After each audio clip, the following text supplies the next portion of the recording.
안녕하십니까. 맨눈으로 세상의 흐름을 읽어드리는 와이타임즈 정세분석의 추복일입니다. 시진핑 중국 국가주석이 9일 현재 중국의 안보 상황이 불안하고 불확실하다 그러면서 전 군은 비상 상황에 언제든지 대응할 수 있도록 준비하라고 지시했다. 이렇게 홍콩에서 발행되는 사우스 차이나 모닝 포스트가 10일 보도를 했습니다. 시진핑 주석은 이날 베이징에서 열리고 있는 양회의 중앙군사위원회에 참석해가지고 이런 말을 했는데요. 전 군은 전력 증강과 함께 전투태세를 갖춰야 된다 그러면서 이를 통해서 국가의 주권과 이익을 확고하게 지켜내야 된다라고 강조를 했다는 겁니다. 이 시진핑 주석이 이런 발언은 지난 6일 웨이펑허 국방부장이, 이 국방부장이라면 우리나라로 보면 장관급이죠. 이 국방부장이 중국의 국가안보가 고위험 단계로 진입했다 그러면서 전 군의 전투준비 태세를 강화하라고 지시한 이후에 나왔다는 점에서 주목을 끌고 있습니다. 이 웨이펑허 부장은 양회의 한 회의에서 이런 말을 했습니다. 미국과의 전략적 대결이 교착 상태로 진입했다 그러면서 중국은 높은 국가 안보 위험 국면에 있으며 군대는 강력한 적에 맞서 이길 수 있는 능력을 키워야 된다라고 목소리를 높였습니다. 웨이 부장은 이어서 봉쇄와 반봉쇄가 미중 관계에 있어서 장기적으로 핵심 주제가 될 것이라고 했는데요. 이건 이제 미국의 대중 봉쇄 정책에 맞서서 중국도 강력한 반봉쇄 전략을 추진하겠다. 이런 의미로 받아들여집니다.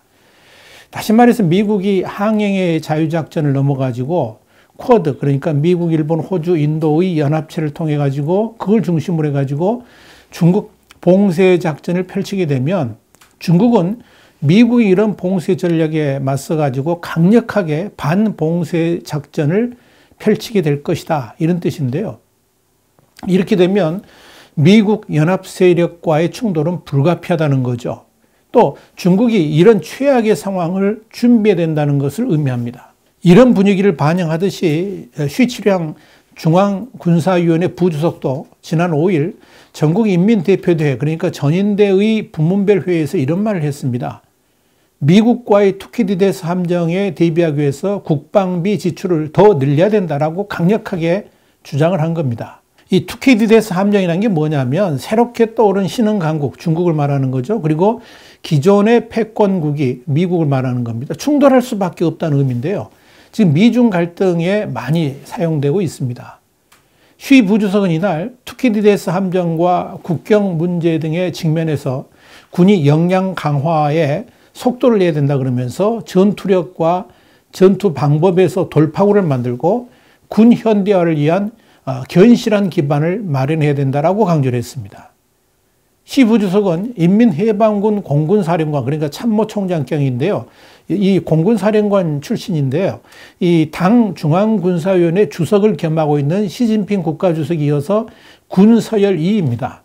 그리고 공산당 영도기구인 중앙정치국 25명이 이루어졌는데 여기에 일원이기도 합니다.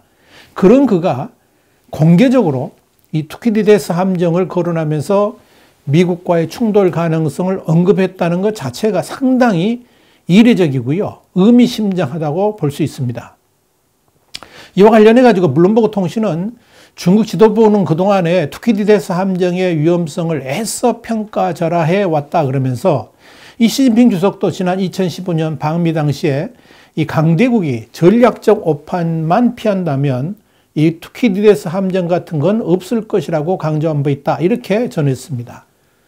그럼에도 불구하고 쉬 부주석이 이 투키디데스 함정을 공식적으로 거론했다는 것은 미국과의 충돌 불가피성을 중국이 대비하고 있고 그만큼 이 미중 관계를 비관적으로 보고 있다는 의미일 것입니다. 한편 전인대 연례회의 군 대표단의 우첸 대변인도 이 패권주의의 대두 및 주변국과의 영유권 분쟁을 거론하면서 현 상황이 복잡하며 천하가 태평하지 않으니 국방이 강대해져야 된다라고 주장을 했습니다. 여러분, 이렇게 이 중국 지도부가 한 목소리로 미국과의 충돌을 대비해야 된다 하는 목소리를 내고 있는 가운데 나온 이 시진핑 주석의 이 전쟁 준비 발언이 문제는 이번이 처음이 아니라는데 우리가 주목할 필요가 있습니다.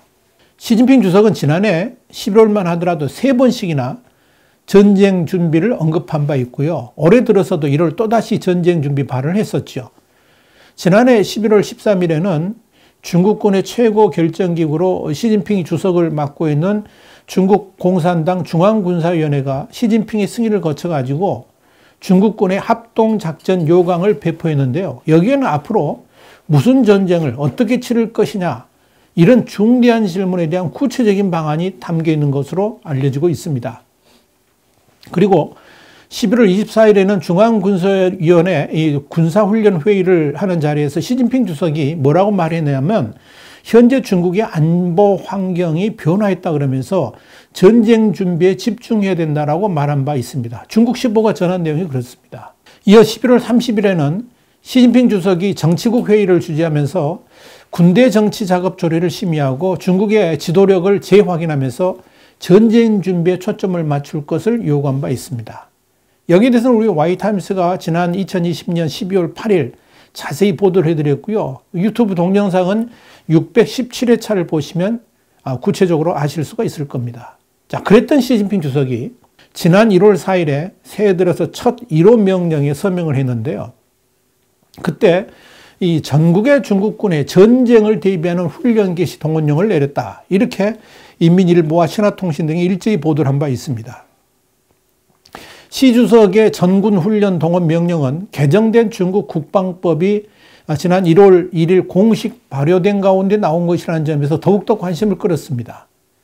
시진핑 주석은 이날 명령에서 전쟁 준비에 초점을 맞추고 실전화 훈련 수준과 승전 능력을 전면적으로 제고해야 된다고 밝힌 바 있습니다. 시 주석은 이어서 언제든지 전쟁에 임할 수 있어야 된다고 말을 한 바 있습니다. 여기에 대해서도 우리 Y타임스가 1월 6일 날 자세히 보도를 해드렸었고요. 유튜브 동영상은 646회차를 보시면 구체적으로 보실 수 있습니다. 중요한 것은 지난해 11월이나 올 1월에는 시진핑 주석만 전쟁 준비 발언을 했는데 3월 들어서는 시진핑 외에도 중국의 핵심 군부 인사들까지 시진핑의 전쟁 준비 발언을 거들면서 미중 충돌을 아예 기정사실화하고 있다는 점입니다. 이 시진핑 주석을 비롯한 중국의 군부 핵심들이 전쟁 준비 발언을 하고 있다는 것은 특히 시진핑 주석이 연이어서 전쟁 준비 지시를 내리고 있다는 것은 그만큼 지금 중국 정세가 불안하다는 것을 한마디로 반증해 줍니다. 어찌 보면 중국이 불안하다는 것이 아니라 시진핑 주석이 지금 극도의 불안 상태에 빠져 있다고 보는 게 맞을 겁니다. 시진핑의 모든 관심과 초점은 2022년에, 그러니까 내년이죠, 3년임에 쏠려 있습니다. 장기 집권을 가기 위한 발판을 앞으로 1년여 동안에 만들어 가야 됩니다. 아무리 지금의 모든 권력을 한 손에 다 쥐고 있지만 중국의 정치 상황은 시진핑이 생각하는 대로 쉽게 흘러가지 못하도록 막고 있습니다. 이 중국 공산당의 100년 역사가 이제까지 1인 천하의 세상이 되도록 용인하지 않고 있기 때문에 그런 겁니다. 이건 반시진핑파가 강력하게 저항하고 있다는 의미이기도 합니다. 이런 국내적 정치 상황에 국제적 정세까지 시진핑의 장기 집권을 도와주지 않고 있습니다. 시진핑 세력은 미국의 정권이 공화당의 트럼프에서 민주당의 바이든으로 바뀌게 되면 이 미중 간 관계도 다시 좀 소프트해지지 않겠느냐, 물렁물렁해지지 않겠느냐, 이런 희망을 가졌었는데 지금의 미중 관계는 트럼프 정권 때보다 더 악화되고 있습니다. 관계가 더 멀어지고 있다는 거죠. 여기에 인도와의 국경 분쟁도 나아지지 않고 있고요. 가장 큰 골칫거리가 뭡니까? 대만의 본토화 작업이 완전히 수포로 돌아갈 위기에 처했다는 겁니다. 홍콩을 본토하고 그 다음 대만을 하려고 그러는데 이게 쉽지 않다는 거죠. 오히려 대만과의 관계는 더 악화되고 있고 대만 내의 반중국 분위기도 더욱 거세지고 있는 가운데 미국과 동맹국들의 대만 지원 강화는 시진핑의 입장을 더욱 난처하게 만들고 있습니다. 여기에 중국의 내해로 만들려고 했던 남중국해 역시 이 미국과 우방국들의 항행의 자유작전으로 인해서 더 이상의 확대도 불가능하고 더욱 확실한 재권 장악도 갈수록 어려워지고 있습니다. 사방을 둘러봐도 이 시진핑 주석에게는 암담한 현실만 보일 뿐입니다. 이럴 때 국내 경제라도 활황이면 얼마나 좋겠습니까마는 그 역시 핑크빛이 아닙니다.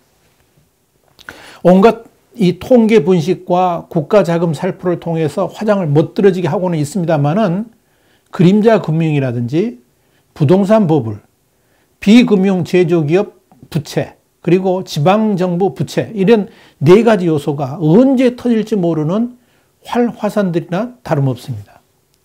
여기에 정치적 리스크로 불리는 괘씸죄까지 더해져 가지고 중국 경제는 그야말로 아슬아슬합니다. 물론 올해와 내년에 빅 이벤트까지 국가적 모든 자원을 총동원해 가지고 경제 성장률을 6% 이상 맞추려고 할 겁니다만은 벌써부터 그 이후의 후유증을 걱정하는 목소리들이 집권 핵심 내부로부터 경고가 나오면서 이 중국 인민들의 마음도 불안하게 만듭니다. 이런 총체적 위기 상황을 돌릴 수 있는 유일한 카드가 바로 전쟁이라는 레드카드입니다. 중국이 이렇게 적과의 대치 상황에서 전쟁을 앞두고 있으니까 중국 인민들이 다른 생각하지 말고 주석이 그러니까 시진핑을 중심으로 해가지고 연합하고 단결해야 된다는 것, 이것이 바로 전쟁 준비론의 근본이 아닌가 이렇게 보여집니다. 다시 말해서 전쟁 준비라는 극단적 카드로 시진핑 주석 앞에 닥친 엄청난 위기를 돌파하려고 한다는 겁니다. 자, 그런데 이런 시진핑의 연이은 전쟁 준비 발언으로 인한 위기의식 조장은 또 다른 중국 내 불안을 이야기할 가능성도 있습니다. 전쟁 준비 발언을 저렇게 여러 번 하면서 중국 인민들에게 위기감도 주고 불안의식도 확산시키면 당장의 시진핑 플랜은 그런대로 순조롭게 진행될지 모르겠지만 과연 진정으로 미국과 충돌할 것인가에 대해서는 상당한 의문점이 남습니다. 진짜 미국과 충돌하게 되면 시진핑 정권 역시 끝장날 수도 있기 때문에 그렇습니다.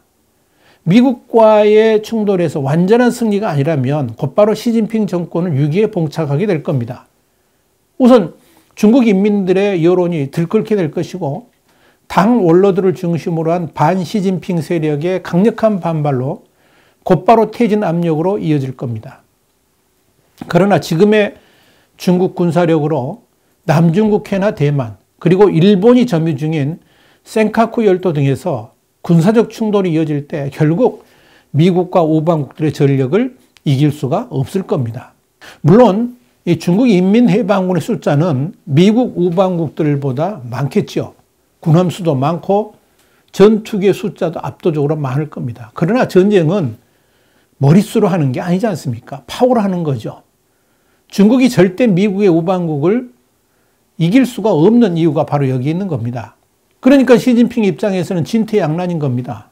진짜 미국과 맞붙어가지고 대대적인 승리를 거둘 수만 있다면 100번이라도 대만도 공격하고 일본의 센카쿠 열도도 빼앗아 버리겠는데 실패한다 그러면 중국은 곧바로 과거 러시아 연방의 해체 같은 엄청난 비극을 맞이할 수도 있고 홍콩도 다시 뺏길 수도 있을 겁니다. 그리고 당연히 시진핑 주석의 실각으로 이어지게 될 겁니다. 그래서 전쟁을 할 수도 없고 안 할 수도 없는 참으로 엉거주춤한 상황이 시진핑 주석이 앞에 도래하게 된 것입니다. 그렇다면 어떻게 할까요? 아마도 그동안의 방식대로 전형적인 전쟁 준비 쇼만 계속하면서 내년에 3연임 때까지 어떻게든 버텨보려고 하지 않을까, 이제 그런 생각이 듭니다. 시진핑의 결단 어떻게 될지 두고 볼 일입니다. 와이타임 정세 분석이었습니다. 다음 시간에 다시 뵙겠습니다. 감사합니다.